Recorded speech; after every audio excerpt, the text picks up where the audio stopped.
Hi there. Thanks for joining me. I was just looking at this verse here. Psalms 34, 6 and 8.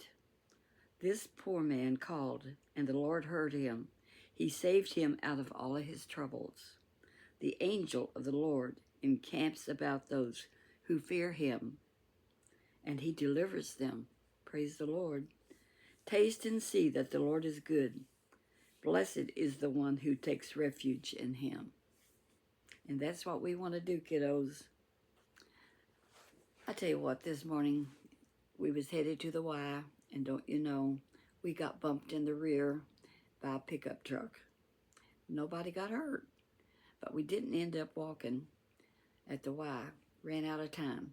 So anyway, I put a video on this morning, and then I got to thinking about it, and it didn't please me, so I took it down. So I'm going to retell that story and get it better. If at first you don't succeed, try again. And it was about my Uncle Albert and his special horse that he bought. It was a riding horse, and it would pull a buggy, but it was not a plow horse. It was a pleasure horse. And me and my Uncle Albert, he was one of my daddy's younger brothers, and he was a couple of years older than me. And he had a car, and we ran around together. I would have my boyfriend, he'd have his girlfriend. We did things like that. But he loved this horse. It was a big red horse. He said, this horse has Arabian blood. He told me that. And it was a kind of a red horse. It was a pretty horse. And he loved that horse. Well, one day it came up missing, and he couldn't find it. So he was hunting everywhere for it. I don't remember its name. And he couldn't find it.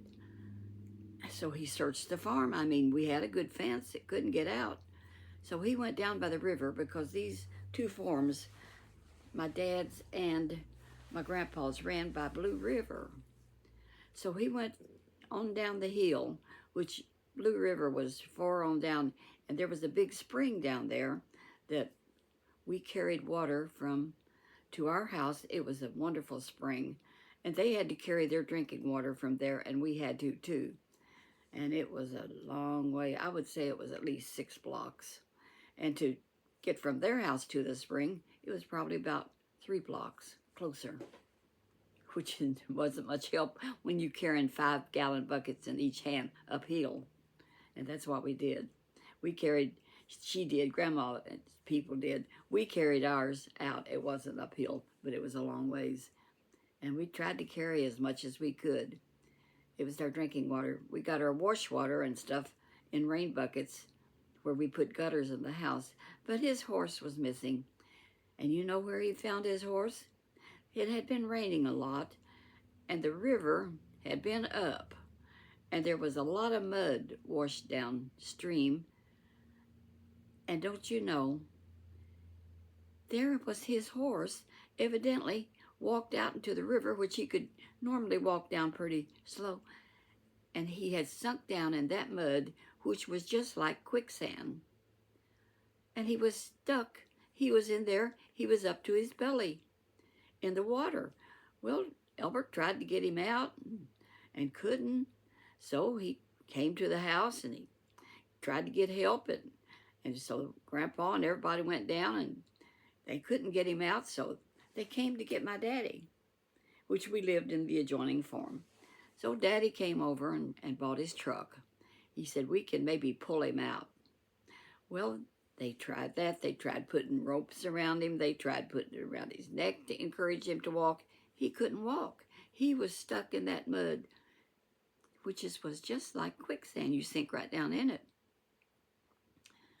So by then, people were gathering around even from across the river. They found out we was trouble, that they couldn't get the horse out.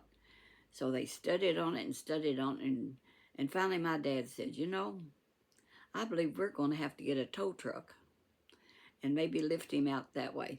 So Daddy went to town, which was 3 miles of gravel road. And if you travel gravel road, it's not fast, it's slow. So it was 3 miles there and 3 miles back.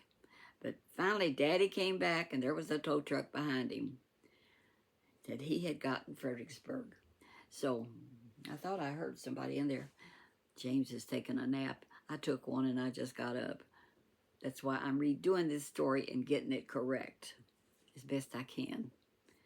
See, then Albert was probably about 18, and I was probably he might have been 17. I was about 15, because it was before I had Buddy, I think. I married Buddy at 16. I married when I was still a baby. So anyhow, Daddy got back with the tow truck. And so the tow truck man, he studied the situation, and he said, I don't know, but what we're going to have somebody. He had like a sling or something that it was wide, about like this, and I don't know what it was. But he said if we could get that under him, and then I could hook to it, and we could lift him straight up, because he's not going to walk out of there. Well, Albert and some other man, I don't know who he was, they went in the river. And they didn't stand around, because if you stood around, you sunk into that mud. So they got that sling underneath him. And the tow truck man hooked onto it, and he lifted that horse right out of there. Got him to the bank, set him down. The horse was fine. Well, I want to tell you, my Uncle Albert was very happy to get his horse. Now, he had a buggy that we would ride around the farm in, that buggy, and the horse would pull it, and Albert would ride him all around town. He would go to Fredericksburg and back, and on that horse. He loved riding that horse. I never did care for riding horses. You get sore, you know where. So God bless you. That was fun. Now, I got me some new glasses this morning. I got this one. Let's see, where is it? It's as cute as it can be. It reminds me of the old days, because I used to have a pair of glasses shaped like this, and that was the style. And I found this at the Dollar Tree this morning. Remember that? I'd like to get me another pair like that. That's as cute as a button, isn't it? On a 90-year-old grandma.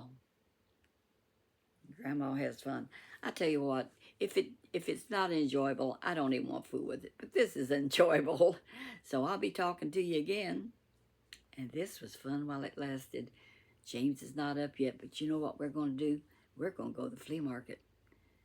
That is such a good Sunday afternoon hobby, to go get some exercise, being we did not walk this morning. And we need to keep walking and keep healthy. And we're going out to eat. It's Father's Day, and I told him I would take him out to a special place to eat. Just pick him out one. See, he's father to our kitty cats. They're our fur babies. So I said, you are definitely a daddy.